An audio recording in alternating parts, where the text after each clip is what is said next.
the two games that preceded it were classics, but it not only met expectations, it blew them away. I mean, GTA created the formula, and Vice City gave it that sense of style. You want to get a Rhino tank? Yeah. Over the last 3 decades, the Grand Theft Auto franchise has redefined what it means to create an open-world game. From the gritty streets of Liberty City to the sun-soaked beaches of Vice City, Rockstar has given us a cast of characters as diverse and complex as the worlds they inhabit. But when it comes to embodying the raw, unfiltered spirit of a city and its struggles, no one does it quite like CJ from GTA San Andreas. He might not be as complex as Nico from GTA 4 or as ruthless as Tommy from Vice City, but he's easily one of the most iconic and likable characters in the GTA lineup. And that's what makes his story so refreshing. With GTA 6 on the horizon, promising to push the boundaries of what an open world can be, it's worth asking, is CJ's enduring appeal simply a product of San Andreas' status as an iconic game, or is he truly a great character in his own right? To answer this, I decided to revisit GTA San Andreas and break down what exactly sets CJ apart.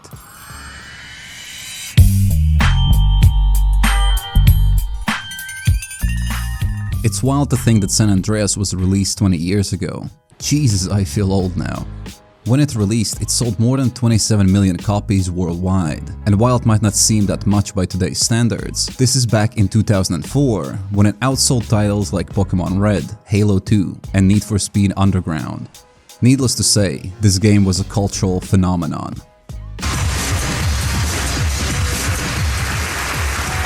No game has ever had as much hype to live up to as Grand Theft Auto San Andreas. It had some enormous shoes to fill, because the two games that preceded it were classics, but it not only met expectations, it blew them away. Set in the early 90s in a city full of gangs and drugs, Grand Theft Auto is an epic game with storytelling and action that makes it a masterpiece. But what made San Andreas truly unforgettable wasn't just its groundbreaking open world or its controversial themes. It was the story of Carl CJ Johnson. CJ wasn't your typical GTA protagonist. He didn't seek power for power's sake, nor was he a tragic figure haunted by his past. The way I see it, he was a kid who was forced to grow up.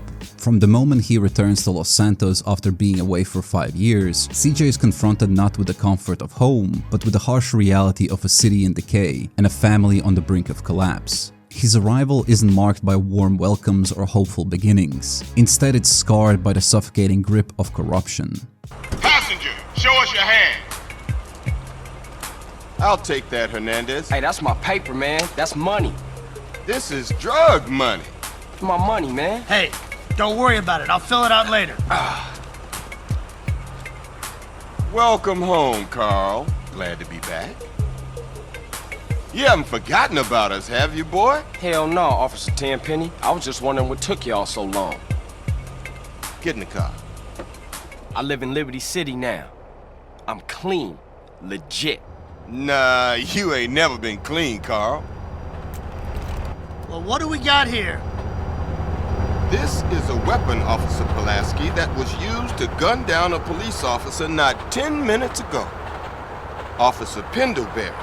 A fine man, I might add. You work fast, nigga. You know I just got off the plane. Well, it's a good thing we found you and retrieved the murder weapon. That ain't my gun. Don't bullshit me, Carl. Yeah, don't bullshit him, Carl. What the fuck you want from me this time? When we want you, we'll find you. Y'all can't leave me here. This baller's country. I thought you said you was innocent, Carl. Shoot on bang. This is car 58. See you around like a donut, What? Carl. Officer Pendlebury's down. We'll be right over. See, Hernandez? That is how an experience. Oh, shit. Here we go again. And you know shit's real bad when you hear Samuel L. Jackson's voice framing you for murder. Say what again? Say what again? I dare you. I double dare you, motherfucker. This isn't just a rough start, it's a brutal reminder that Los Santos hasn't changed. If anything, it's only gotten worse. The game wastes no time in setting a tone that's quite different from other GTA entries. CJ's story isn't about chasing the American dream or building a criminal empire. It's about survival in a city that's trying to push him down, loyalty to what's left of his family, and the desperate need to reclaim something that feels like home, even if his return is met with resentment. Hey, what's up, y'all? Look who I found hanging around. Carl, hey, good to see you.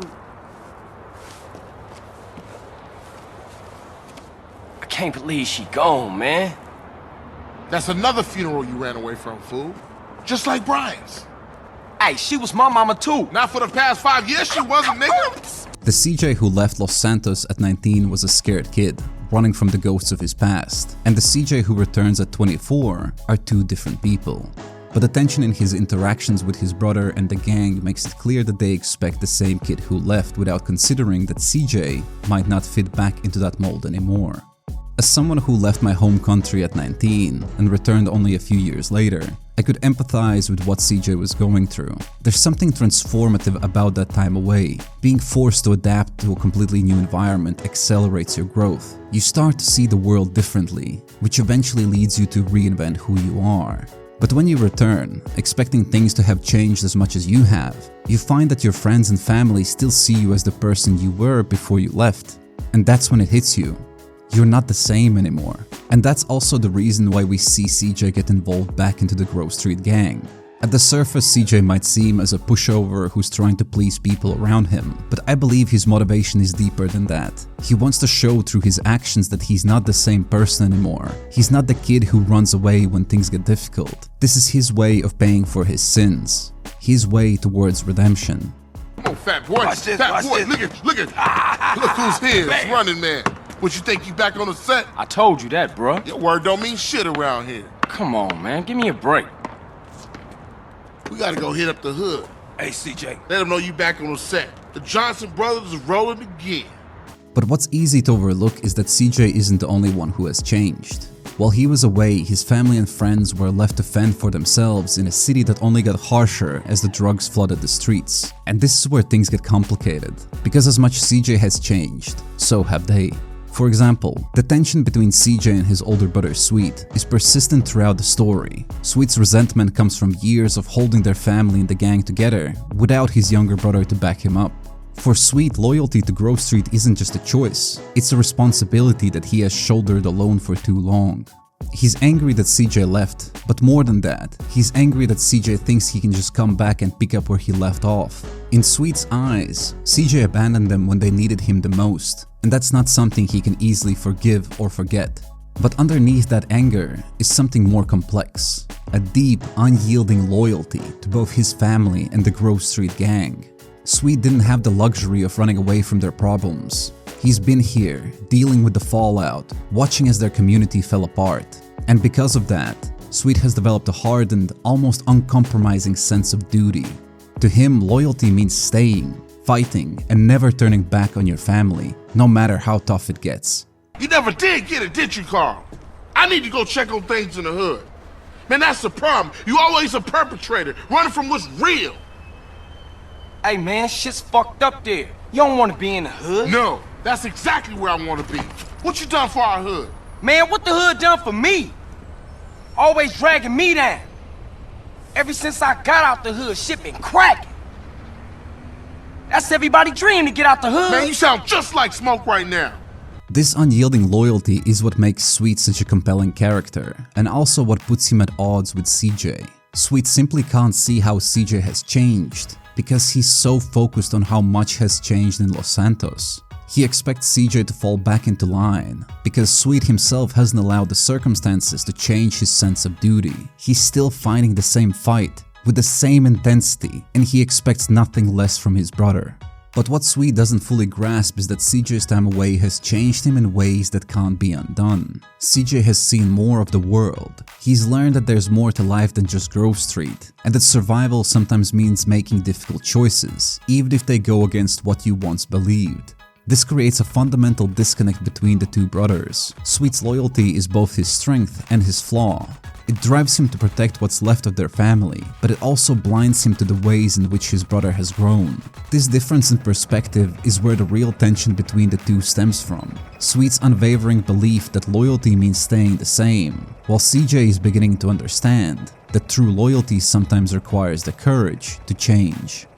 You gotta love your hood like you love your homies. It's always been that way, and ain't nothing ever gonna change. I done seen it all. What up, CJ? What's up? Yeah, I'm glad to see things back the way they used to be. Nah, it ain't like it was, but it's gonna be. We still gotta get everybody in the hood back together. I was just telling these cats what's important. We gotta let everybody know Grove is back on the map. Hold up, don't you think we ought to take it easy? What? You know I got other things in mind. Commitments I made. Can y'all step outside for a minute? I need to talk to him. If you don't get this shit together, what you think this place is gonna look like? You always did real good leaving jobs half finished. That's cold, sweet. Man, we can't take care of this from no bitch-ass rapper's mansion. Look, the world's bigger than this hood. This is where our lives begin and where it's probably gonna end. And don't forget where you came from, Mr. Uppity-ass nigga. Now that ain't fair. Oh. Somebody just crossed out all the writing on the wall, disrespected your hood, and you act like you don't give a fuck. That ain't fair. But CJ is not the only person whose growth as a person Sweet doesn't notice. Their sister Kendall represents a different kind of change. Unlike Sweet, who has been focused on the gang's struggles, Kendall has carved out her own path amidst the chaos of Los Santos. During CJ's absence, Kendall has grown into a strong, independent woman. She's seen the harsh realities of their world, but instead of being dragged down by them, she has used them as motivation to assert her own independence. I'm tired of you not listening to me, girl. And I'm tired of you acting like you own me. I can see who I want to see. It just ain't right you seeing some cholo motherfucker. Oh, what? A no-good, narrow-minded hypocrite gangbanger telling me what is right and what is wrong?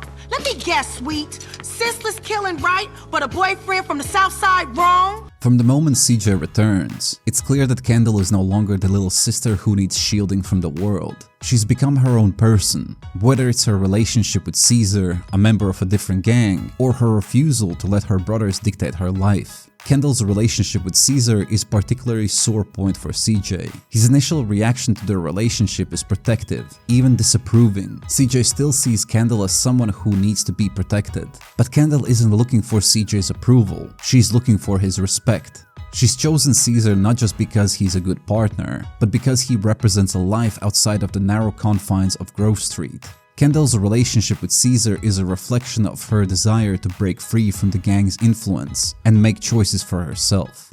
¿Qué onda? Nice hopping, Holmes. Well, you just shook that whatever's hand. Come here, baby girl. Hey, get your dirty hands off my Oh, sister. what is wrong with you? Holmes, you're acting like she's your woman, eh?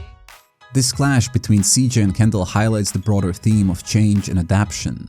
While CJ has spent the last few years changing and adapting to survive, Kendall has been doing the same, but in her own way. She has learned to navigate the dangers of Los Santos without relying on her brothers, and in many ways she's become stronger because of it. Through Kendall, we see a different perspective on loyalty and family. For her, loyalty isn't about blind allegiance to the gang or their family's past. It's about staying true to herself and making her own choices. And her relationship with CJ becomes a journey of mutual respect. CJ has to recognize that Kendall's independence doesn't weaken their family. It strengthens it by showing that they can each survive and thrive in their own ways. In fact, Kendall has grown more than CJ, and she doesn't hesitate to call him out on his shortcomings, pushing him to grow further. We in a strange place. We got shit to our name. And for once, I try to make something work this garage, and it ain't even a garage. Then make it into a garage. Oh, that's a great idea, sis. Won't you shut up? You know what, Carl? You are a fucking idiot. Your whole life you wanted something for nothing. Now you've got something and you don't know what to do with it. We'll make it good enough.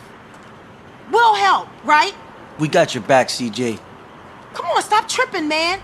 This moment and this garage in San Fierro is a turning point where we see the beginning of crucial shift in CJ's character. Up until this point, CJ has been primarily focused on surviving, trying to restore the Grove Street families, and proving himself to Sweet and the gang. But this garage represents something more than just another asset. It's a symbol of CJ's potential to become more than just a product of his environment. It's the first time we see him consider what it means to build something of his own, something that isn't tied to the streets of Los Santos. Kendall is the one who pushes CJ to see the bigger picture, to realize that his worth isn't just measured by how well he can reclaim Grove Street, but by how well he can create a new path for himself. This moment marks the beginning of CJ's evolution from a gang member to a businessman and a leader, who's starting to understand that power isn't just about muscle and territory, it's about vision and influence. There are these three mob families operating here, and each of them has a stake in Caligula's casino, and some whacked-out lawyer's running it for them. You could be any one of them, or all of them. Can't you just give him a little something? No. In addition to the usual authorities that need bribing, each one would want a slice. And I'm not about to hand over all our profits to some wise guy Italians. Our profit? That's right, you heard me. I want to offer you a share in our casino in exchange for some help setting it up. How's that sound, partner? Sound like we got a deal then. Throughout the rest of the game, we see this transformation unfold. CJ begins to establish himself as a key player in the broader criminal underworld of San Andreas. His partnership with Woozy, his ventures into real estate and entertainment business, all signal a shift in how CJ views power. He's no longer just reacting to the world around him, he's actively shaping it. But this new path brings about new struggles. CJ's struggle for identity is also a struggle for legitimacy. He has spent so much of his life trying to prove himself to others, first to Sweet, then to the gang, and later to himself. But as he starts to succeed in the broader world of San Andreas, he realizes that power comes not just from control, but from respect. And respect is earned not just through fear, but through competence, through the ability to build and sustain something meaningful. This is why the garage, the hobby store, and his other business ventures are so important. They're not just money-making operations, they're proof that CJ can be more than what Los Santos has tried to make of him. They're a way for CJ to redefine himself once again, to step outside of the shadow of his past, to become a man who isn't defined by his environment, but by the legacy he chooses to build. Gentlemen? Or shall I say partners? Oh, I drank to that. Essentially, CJ's story is about growth, loyalty, and the struggle to redefine oneself. But CJ's journey isn't just about fighting external forces, it's also about the choices you make when the system is rigged against you. If you recall the beginning of this video, his story starts with being framed for murder by corrupt cops, to essentially make him do their dirty work. What y'all want this time? Well, what we want is to get on with our jobs in peace, without some damn bleeding heart liberal poking his nose into affairs he won't even understand. The press on the What the hell would you know about it, boy? Whoa, easy there, Eddie. Let's not get ahead of ourselves. Some young journalist out there is trying to get a name for himself. He doesn't know how the streets work. That he's supposed to report what he's supposed to report. Yeah, anyway, we need you to shut him up for us. And that Stooley. Shut him up too. Yeah, there's some reporter who's digging up dirt on Pulaski. We don't know who's talking, but we know the reporter's meeting him today. Take care of him. Oh, this is a nice place, Carl. And while CJ's struggle is unique to him, it's also a reflection of the harsh reality of his environment. It's a direct nod to the real-world events of the 1980s and 90s in Los Angeles. The crack cocaine epidemic was tearing through the neighborhoods, fueling crime and addiction. At the same time, police corruption, most notoriously highlighted by the Rampart scandal, revealed officers involved in everything from drug trafficking to framing innocent people. Blackmailing someone to do their bidding was nothing out of the ordinary, just another cog in the machine where the rules were written by those who broke them. And this leads us to one of my favorite and most charismatic characters in this game. Someone who has a big presence, both figuratively and literally. Carl, what do you want? You gotta eat to keep your strength up, man. Hey, I'll take a number 9. Fat boy. Give me a number 9, just like his. Let me get a number 6 with extra dip. I'll have 2 number 9s, a number 9 large, a number 6 with extra dip, a number 7, 2 number 45s, 1 with cheese, and a large soda. At first glance, Big Smoke comes off as the ultimate homie. He's there when CJ returns to Los Santos, he welcomes him back with open arms, and acts as a bridge between CJ and everybody else. In many ways, he's the glue that holds the group together, and his charisma makes him instantly likable. And although Big Smoke ultimately betrays CJ, I believe they are two sides of the same coin. They've both been pulled into a game where corrupt cops like Tenpenny are the puppet masters, pulling the strings of those they see as useful. While CJ clings to the idea of family and loyalty to the gang, Big Smoke starts to see the system as something he can bend to his advantage. They're both trying to survive, but the ways they go about it couldn't be more different. Big Smoke understands the gravity of his situation, and that survival means more than just holding on to the past. It means adapting, and he's willing to sacrifice anyone as long as he comes out on top. He's a pragmatist at heart, someone who sees the writing on the wall and knows that if you want to get ahead, you have to be willing to bend the core principles of the gang, or in his case, break them completely. This isn't about loyalty or honor, it's about making sure you're not the one left standing in the rain when the storm hits.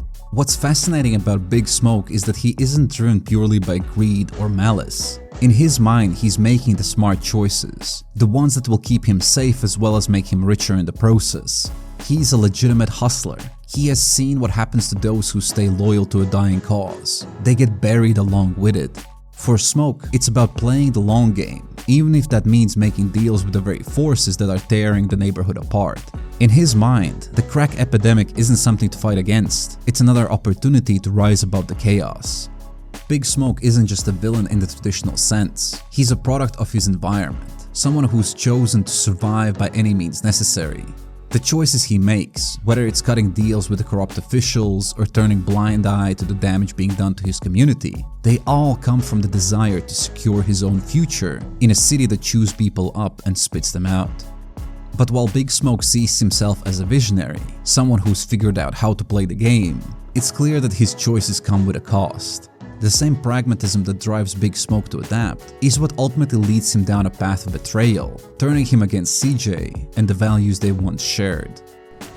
Man, you and Tenpenny. Man, fuck Tenpenny, and fuck his Polish lapdog, and fuck the police, man. Oh, that's old shit. Look at you, you got the whole world. I ain't got no regrets, man. Smoke, you had... I made it, CJ. I'm a success. I can't be touched. I don't give a fuck. Fuck the whole world. What happened to you, man? Man, what the fuck do you care? I believe Big Smoke is a tragic figure, a man whose charisma and intelligence could have been used to build something truly great, but instead it led him to make decisions that alienated him from those he once called family, and his story easily could have been CJ's story as well. Hey, Smoke, what made you flip out like that, man? Was it the drugs or what? I got caught up in the money, the power. I don't give a shit. Oh, fuck, man. Why you just didn't quit, man? We was like family, homie. I had no choice. I had to do it. I just see the opportunity. Oh, when I'm gone, everyone gonna remember my name. Big Smoke. Oh. Damn, man. What a waste. But while Big Smoke might be seen as a tragic figure possessing the same mentality as CJ, there's one character in San Andreas who perfectly embodies the rot at the core of Los Santos, and it's none other than the main antagonist, Officer Tenpenny. Carl Johnson, my man. Tenpenny is the personification of unchecked power and systematic corruption. From the very beginning, he manipulates, intimidates, and blackmails those around him to maintain his control over the city's criminal underworld. What makes Tenpenny so terrifying isn't just his willingness to break the law, it's the ease with which he does it, knowing that the system is on his side. He uses his badge not as a symbol of justice, but as a weapon to exert his influence over anyone he crosses his path, including CJ. His power isn't just physical, it's psychological. He preys upon the fears and vulnerabilities of those under his thumb. He knows full well that in a place like Los Santos, fear is the ultimate tool of control. Tenpenny quite literally sees himself as above the law. He runs the game and creates its rules. Any new officer joining his team of the Community Resources Against Street Hoodlums, better known as Crash, either has to play along or be terminated. At the dossier? Hand it over. Hey, everything cool now? I don't know, Carl. Eddie? Our boy's done good. No! You snitch piece of shit! You vato asshole! You sold us out! Time to dig, Carl. Tenpenny is by far one of the most well-written characters in any game, period. And I believe there are two main reasons why. First of all, Tenpenny is based on Rafael Perez, a real officer of Crash and a figure in LAPD's Rampart scandal in the late 90s. Perez was involved in a wide array of criminal activities, all while wearing the uniform of an officer meant to protect the public. He was eventually arrested for stealing 6 pounds of coke from an evidence locker, as well as confessing to shooting and paralyzing a 19-year-old kid before planting a gun on him and claiming that they shot first. And during his trial, he also revealed Crash's internal motto that all officers followed. We intimidate those who intimidate others. That was our motto.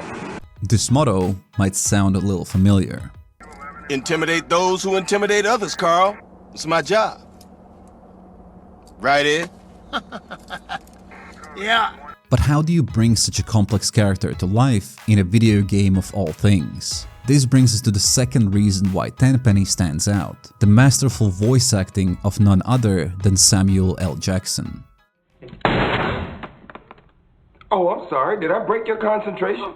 Jackson's performance is nothing short of iconic. He infuses Tenpenny with a blend of charm, menace, and authority that makes the character unforgettable. Jackson's delivery captures the essence of Tenpenny's manipulative nature, making every line he speaks bristle with intensity and danger. It's Jackson's voice that turns Tenpenny from a standard villain into a character who commands the screen, someone who can make even the most outrageous actions seem possible simply because how convincingly he presents them. He is a reflection of systemic corruption, brought to life in a way that makes him both larger than life and chillingly real. Hello, Carl. Been a long time, huh? Yeah, I was starting to miss you guys. Now, why don't I believe you? Get over here! Now, things have developed since the last time we met. Despite our best efforts, the gig's nearly up. I'm sure you'll find some way to keep your badge. Your kind always do. You still don't get it, do you, Carl? This ain't about keeping some fucking badge. Hey, listen to the man. We all the same, Carl. You, me. We all trying to pull ourselves out of the hole. Somebody steps on me, I gotta step on you. Where's Hernandez with that fucking meat? He's been gone too long, Tenpenny. Getting a little edgy, fellas? Oh! How you like that, you piece of shit? That give you any idea how edgy I am? Whoa! Get up, bitch! In the end, Tenpenny's downfall is inevitable, but even in his final moments, he remains defiant. A man who knows that the system he helped corrupt will continue to churn on, with or without him. His death might bring a sense of closure to CJ's story, but it also serves as a stark reminder that the real enemy in San Andreas isn't just one man, it's the corrupt system that allows men like Tenpenny to thrive. And what's truly unsettling is that this point remains just as relevant today as it was 20 years ago. In many ways, CJ's story is about breaking free from the chains of a city that seems determined to pull him under, but it's also about recognizing that true power lies in understanding and overcoming the very forces that men like Tenpenny represent. Los Santos, with all its chaos and corruption, shapes CJ's path just as much as CJ shapes the city in return. You crazy, man. Lost. You gone. Half the city's looking for cops to kill, Carl. And I ain't about to get dragged out of a patrol car and get beat to death by some angry mob. No, not tonight. What you catching? A plane? Ding, ding, ding, ding, ding! Good answer, Carl! You know, you're gonna thank me one day for opening your fucking eyes. Oh, I almost forgot, Carl. Time to die. So is CJ's enduring appeal simply a product of San Andreas' status as the most iconic and free-spirited game in the GTA series, or is he truly a great character in his own right? After revisiting CJ's journey, from Grove Street to Los Santos, from a gangbanger to a businessman, the answer becomes clear. CJ isn't just memorable because the game he stars in. He's a great character because of the depth, relatability, and growth he embodies throughout his story. While San Andreas as a game is undoubtedly a cultural phenomenon that captured the spirit of an era, CJ's story is what gives the game its heart. Just think about it. If the main protagonist was someone else, it just wouldn't work as well. CJ is perfect in the sense that he is young, somewhat naive, and is still learning who he actually is, as you should be when you are in your early 20s. As I said in the beginning, I believe his character is refreshing. He might not be the most complex or the most ruthless protagonist in the GTA lineup, but his humanity makes him one of the most memorable. His naive and easygoing approach to things also makes him easily likable. In other words, he's the GTA protagonist you could actually party with and have a great time. Woolsey? Oh, Carl. You could at least turn the lights on. Oh, I thought I had. But this window here must let some light in. Yeah, this perfect right here. This what we gonna plan the heist at. Anyone else coming? Nah. Couldn't we have done this in my office? You gotta have a secret place to plan shit like this. That's just how it's done. Okay, I see where you're coming from. So, what do we do? I guess we gotta make a plan. Speaking of plans, do you have the layout to Caligula's casino? Shit. Nah. I guess I gotta go get one. Meeting adjourned? Meeting adjourned.